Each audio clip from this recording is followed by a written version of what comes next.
오늘은 추수감사주일입니다.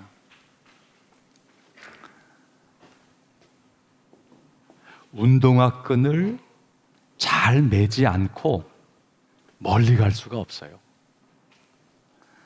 가볍게 동네 가게는 갈 수 있을지 모르겠지만 멀리 가고 뛰어가려고 그러면 운동화 끈을 잘 매듭을 꼭 묶어야 돼요. 매듭을 지어야 제대로 시작할 수 있다라고 하는 거예요. 우리들의 삶은 수많은 단락단락으로 이루어져 있습니다. 태어나고 또 자라나고 공부하고 결혼하고 또 아이를 낳아 키우고 인생의 황혼을 맞이하고 마침내 죽음 앞에 서는 거, 다 인생이 단락단락 되어져 있는 거예요. 또 우리의 작은 삶으로 보더라도 하루하루 사는 것도 단락이고 한 주간도 단락이 되어지는 거예요. 그런데 이런 모든 삶의 단락을 잘 맺는 매듭, 그게 두 가지예요. 하나는 회개와 또 하나는 감사예요. 끝을 맺어야 되겠는데 뭔가 잘못된 거예요. 맺기가 어려운 거예요. 끝을 맺기가. 그럴 때는 꼭 해야 될 것이 있어요. 죄송해요. 미안해요. 이 고백을 가져야 돼요. 사람에게는 사과하는 것이고 하나님께는 회개하는 것이에요. 이게 제대로 되지 않으면 우린 다음 출발을 제대로 할 수가 없습니다. 시작한다고 하더라도 얼마 지나지 않아서 우린 반드시 탈이 나게 되어져 있어요. 매듭을 짓지 못하면 다음 시간에 또 다른 문제가 파생이 되어질 수밖에 없다라고 하는 거예요. 잘 정리되지 않으면 산만해지고 더 복잡해질 수밖에 없어요. 오늘날 개인, 가정, 또 사회, 이 모든 것에 사과와 회개가 제대로 매듭지지를 못한 거예요. 그래서 뒤엉킨 인간관계, 풀지 못한 답답함들이 얽히고 설켜서 좀처럼 앞으로 나아가야 되겠는데 앞으로 잘 나가지 못하는 모습, 이게 오늘 우리 시대의 모습이 되어집니다. 바른 끝맺음을 하려고 하는 또 한 가지는 감사예요. 감사. 우리는 일을 진행하는 중에 분명히 많은 도움을 받았어요. 배려를 받았고 용납을 받았고 이런 모든 은혜들을 당연하게 여기고 우리가 아무런 반응을 하지 않는다면 어찌 되어지겠어요? 한쪽에서는 이것 봐라, 이놈이 은혜를 모르네, 이런 마음들이 있는 거예요. 야, 내가 잘 도와줬는데 알아주지 않네, 서운함이 있는 거예요. 내가 걸어가는 삶에 나를 향하여서 서운과 원망이 내 앞에 가득하다 그러면 앞날이 잘 열리겠습니까? 그리 될 수가 없어요. 이걸 자꾸만 방치하게 되어지면 앞은 턱턱 막히게 되어지는 것입니다. 결국 펼쳐놓은 일의 진행이 똑바로 진행되지를 않고 또 간다고 하더라도 지속해서 가기가 어려워지는 것입니다. 은혜 앞에서 정직하고 바르게 반응해야 좋은 흐름을 타고 지속적인 인생 여정을 거닐게 되어지는 것이죠.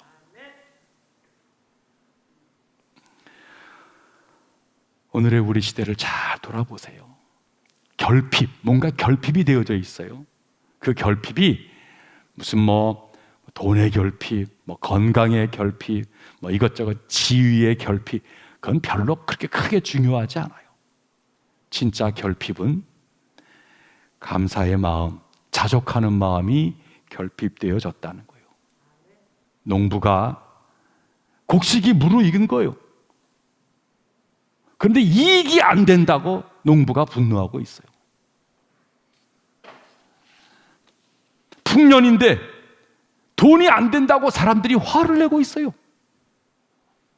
집값이 올라도 원성이고 내려도 원성이고, 세계가 다 어려운 중에 모두가 다 잘 참고 잘 견디어 왔는데 서로 원망하고 헐뜯고 있어요. 그래도 이만큼 온 것 감사할 게 많아요.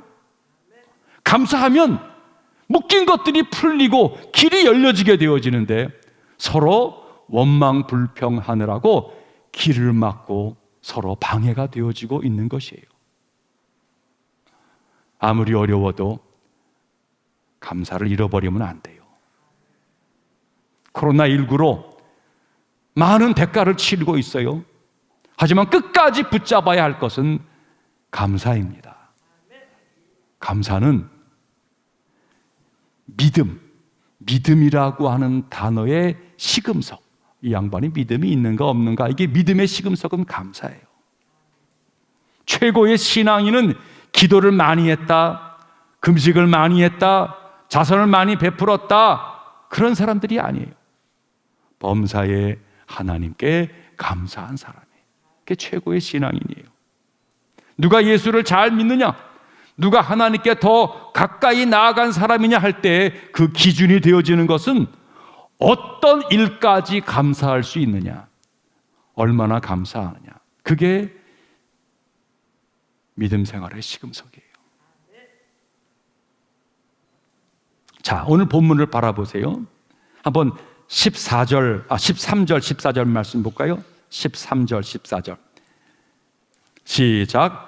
소리를 높여 이르되 예수 선생님이여 우리를 불쌍히 여기소 하거늘 보시고 이르시되 가서 제사장들에게 너희 몸을 보이라 하셨더니 그들이 가다가 깨끗함을 받은지라. 아멘. 예수님께서 길 가시는 중에 나병 환자들, 구원의 여망이 없는 자들이 예수께 나와서 오늘 좀 도와달라고, 구원해 달라고, 이 병을 치료해 달라고 부탁을 한 거예요. 예수님께서 제사장에게 너희 몸을 보이라.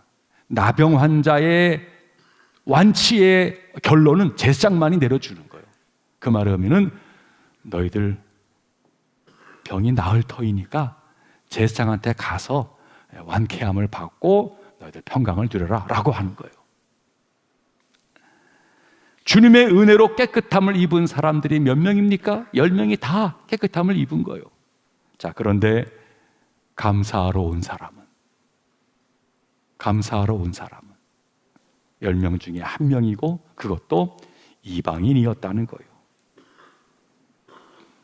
오늘 우리 시대의 가장 안타까운 문제, 가정과 학교, 일터와 모든 삶에서 감사하는 마음을 잃어버렸다는 거예요. 지도자가 할 일이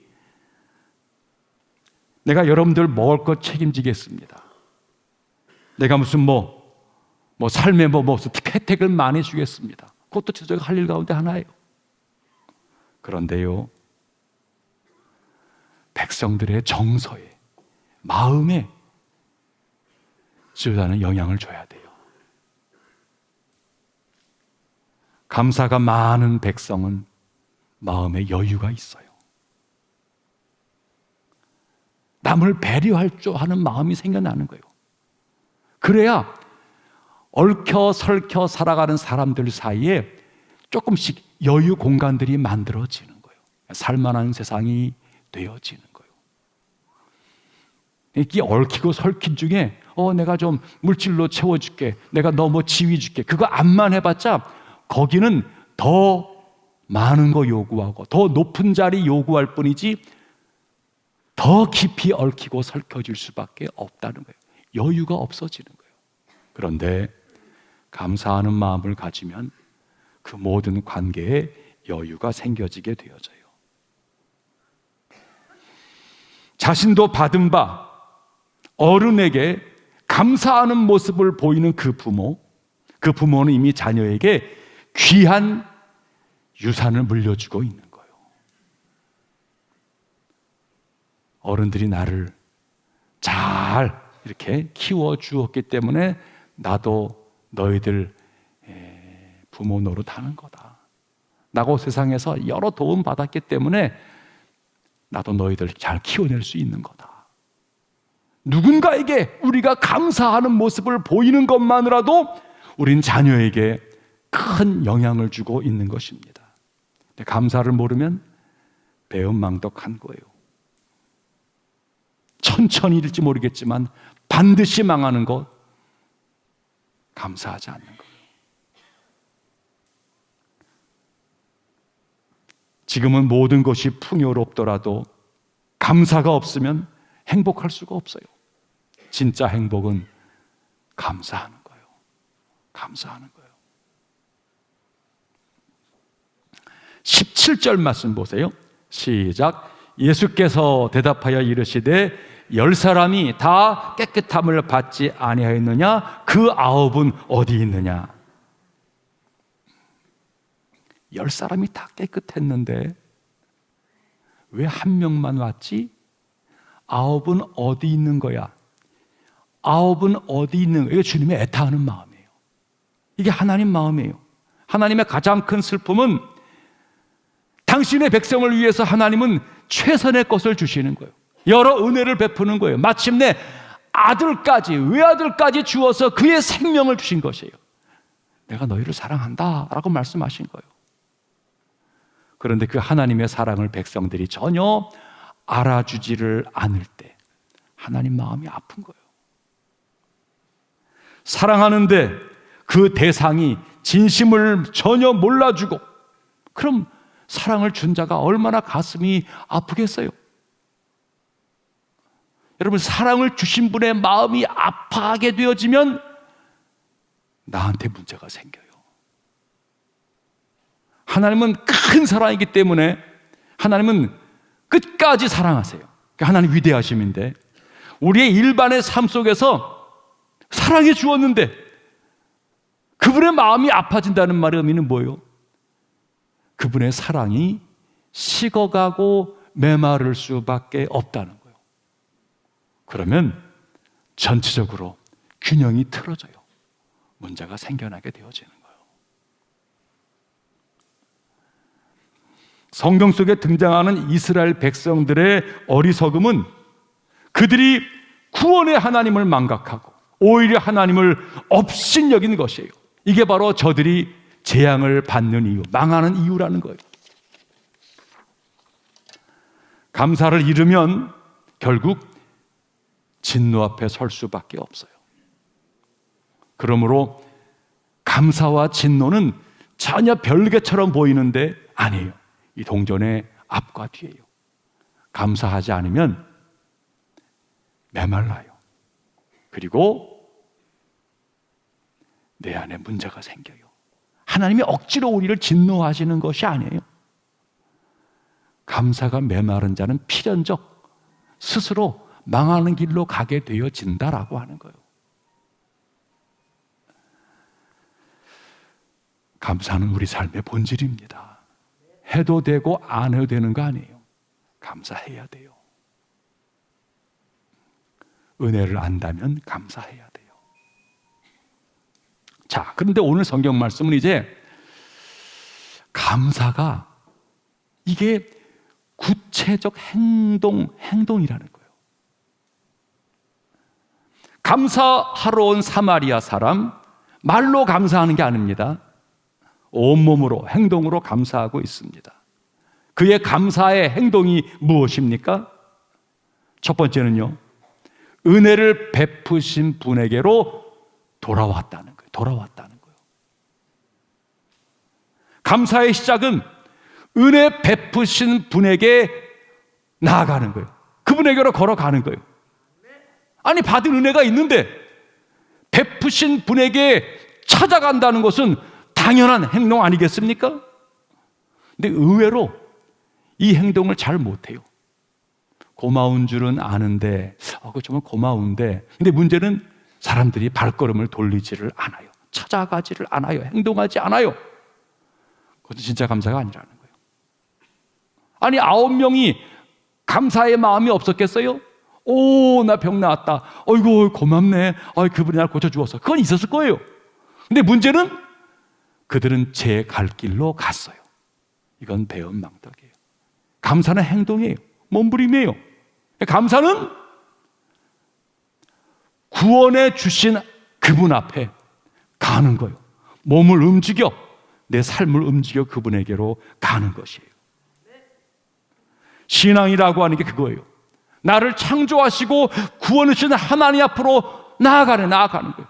그분이 정말로 창조주가 되시고 죄인인 나를 구원해 준 분이라고 우리는 믿음으로 받아들였다면 어떤 상황 속에서라도 나는 그분에게로 나아가야 한다는 거예요. 그래야 바른 인생이에요. 십자가에서 나를 위해서 생명을 바쳐서 주님이 나를 구해 주었다. 이게 우리 신앙 고백이라면 감사할 수밖에 없어요. 감사는 힘들고 어려워도 하나님께 나아가는 거예요. 어떤 사람들이 말을 해요. 예수님이 나를 구원해 준 거 믿어요. 맞아요. 그런데 몸은 움직이지를 않아요. 예배를 드리지를 않는 거예요. 그건 진짜 감사가 아니에요. 진짜 감사는 나아가는 거예요.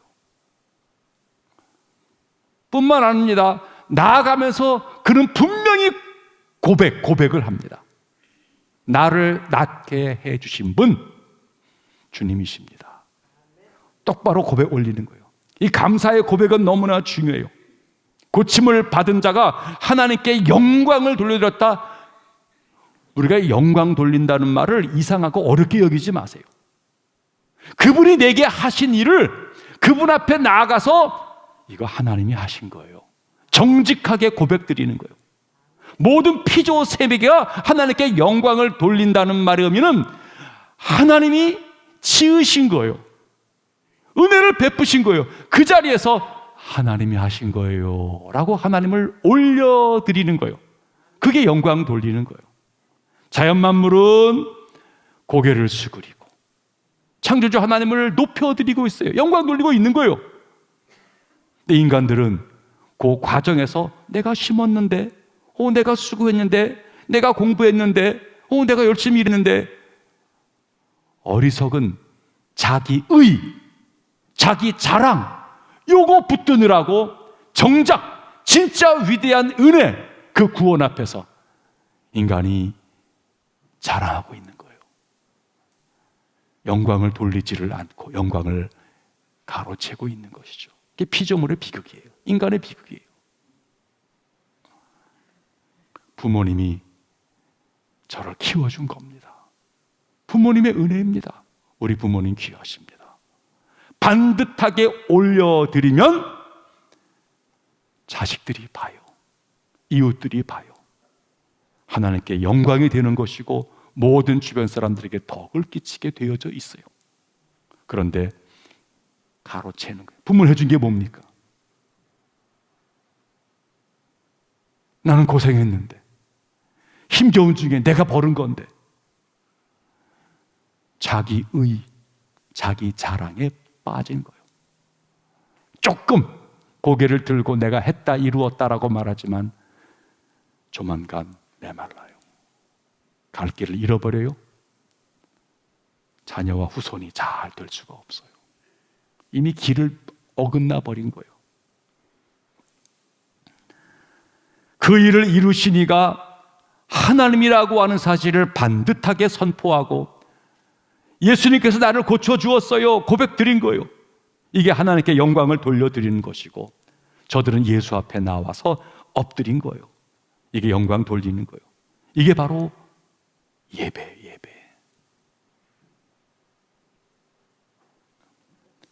지난 한 주가 은혜로 산 거예요.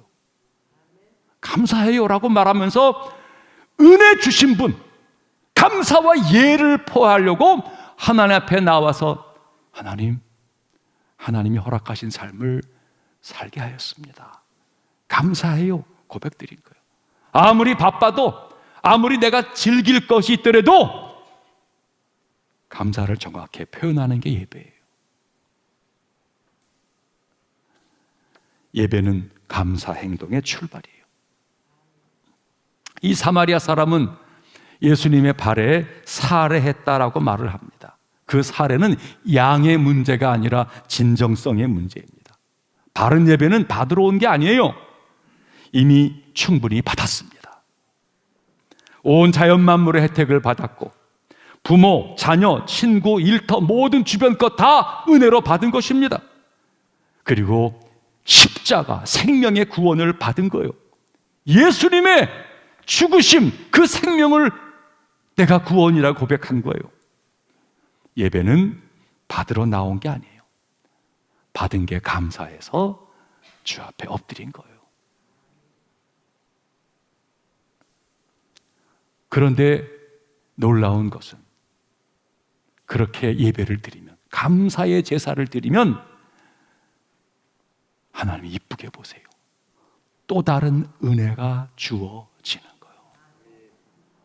마음이 감사로 이해를 다하면 평강이 찾아와요. 내 마음속에 여유가 있어요. 바른 행동을 하게 되어지면 기쁨과 즐거움이 우리 속에 있어요. 보람이 넘쳐나게 되어지는 거예요. 잘 될 수밖에 없지요. 은혜는, 하나님은 겸손한 자에게 은혜를 준다는 거예요. 겸손을 괜히 어렵게 여기지 마세요. 하나님이 은혜를 주었어요. 하나님을 하나님으로 인정해 드리고 그분 앞에 감사의 마음을 받은 게 너무나 귀해요. 진실, 이 감사의 진실을 사는 게 겸손이에요. 생각해 보세요. 감사하고 고마워하는 사람을 보면은 더 주고 싶은 것, 우리 모두의 당연한 마음 아닙니까? 아이가 할머니 고마워요, 할아버지 고마워요, 그 말 하면은 정말 더 없는 것도 더 주고 싶은 게 어른들의 마음 아니겠습니까? 하나님도 마찬가지예요. 감사의 체질을 만들어야 합니다. 사람이라는 게 결국은 자기를 만들어가는 거예요. 체질을 만들어가는 거예요. 이 체질을 잘 만들면 그게 성품이 되는 거예요. 오랜 동안 같은 행위가 반복되어지면 습관이에요. 그 습관이 오래가게 되어지면 이게 체질과 성품이 되는 거예요. 이런 면에서 우리들의 이 완악한 모습을 곰곰이 들여다보면 아직 우리에게 체질에 문제가 있는 것 같아요. 감사를 제대로 고백을 못해. 고마웠다라고 하는 말 한마디 제대로 할 줄 모르는 게 우리들의 어리석은 약점이에요. 아내와 남편이 서로에게 여보 고마워, 이 말이 왜 이렇게 쑥스럽고 입에서 안 나오고 왜 이렇게 이게 참 어려운지요. 아직 체질이 안 된 거예요. 모든 주변 사람 향해서 아이고, 직장 동료 향해서 참 고마워, 체면 때문에 이렇게 말하면 괜히 내가 꿀리는 것 같아서 못된 것들이 우리 속에 있어서 감사 언어 행동을 못하게 만들어요. 안타까워요. 제게도 그런 것들이 있어요. 어느 목사님이 미국 가정에 오래 머물면서 경험했던 한 토막 이야기를 들려주십니다. 자기를 초대해 준 집 가정에서 아침 식사를 하게 되었는데 그 집안에 아주 2~3살밖에 어린애가 있는 거예요. 그러니까 식탁에 둘러 앉아서 밥 먹는 중에 아이에게 이제 아이 식탁 이렇게 따로 만들어주고 거기다 아이에게 음식을 이렇게 엄마가 덜어주는 거예요. 아이가 음식을 먹으려다 그러다가 그만 숟가락을 떨어뜨렸어요. 그래서 엄마가 그 숟가락을 이제 주워서는 주방 가서 다시 닦아서는 아이 식탁에 올려놓았어요. 근데 아이가 숟가락을 받자마자 그냥 밥을 먹으려고 그러는 거예요. 그때 엄마가 식탁을 두드리면서 아이에게 말을 합니다. Say something. Say something. 뭐 말해봐. 할 말 있잖아. 아이가 눈이 휘둥그레지면서 뭘 해야 될지를 모르겠는 거예요. Say something. 할 말이 있잖아. 아이가 무슨 말을 할지를 모르는 거예요. 울상이 들렸어요. 울기 직전이에요. 그때 엄마가 이야기합니다. Say thank you. thank you라고 말해야지. 그 말을 들은 아이가 엄마에게 Thank you, mom. 고마워, 엄마. 아이를 쓰다듬어 주는 거예요. 한국 목사님이 그 모습을 바라보면서 고맙다라고 하는 거 가르쳐야 되는구나.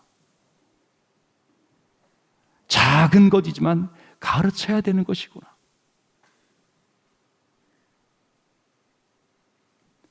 밥 숟가락 떨어지니까 엄마가 씻어주는 거 당연한 거지요. 그러나 받은 자는 감사한 거예요. 어느 틈엔가 이 작은 행동에서 점점점 우리의 모든 삶은 당연한 거 아니야?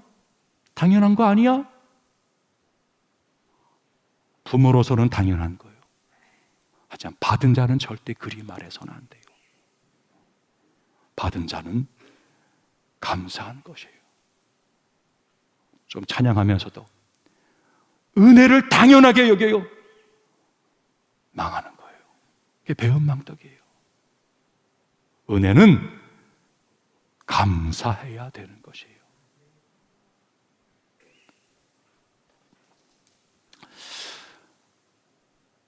마무리 지으며 하나를 더 부탁드립니다. 우리는 감사해야 돼요. 그런데 적극적으로 그리스도인은 반대로 누군가에게 감사의 대상이 되어야 합니다. 지난 70주년 예배를 드리면서 그런 말씀 드렸어요. 은혜로 살았습니다. 맞아요. 은혜로 살았어요. 은혜로 산 사람은 은혜를 끼치는 사람이 되어져야 돼요. 우리는 도움을 준 이들에게 감사하되 이웃과 다음 세대에게 감사의 대상이 되어져야 합니다. 세상에 누군가가 나를 향하여서 당신은 내 은인이에요. 고마워요. 이런 말을 이 땅에서 전혀 듣지를 못한다면 그거 잘 살고 있는 것입니까?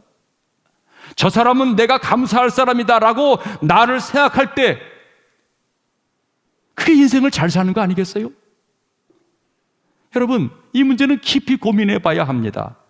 나를 고맙게 생각해서 나를 감사하게 여기는 사람들이 우리 주변에 얼마나 있습니까? 나를 감사의 대상으로 삼아주는 사람이 몇 명이나 됩니까? 그런 사람이 있다면 그게 잘 산 거고 행복한 삶을 사는 거예요.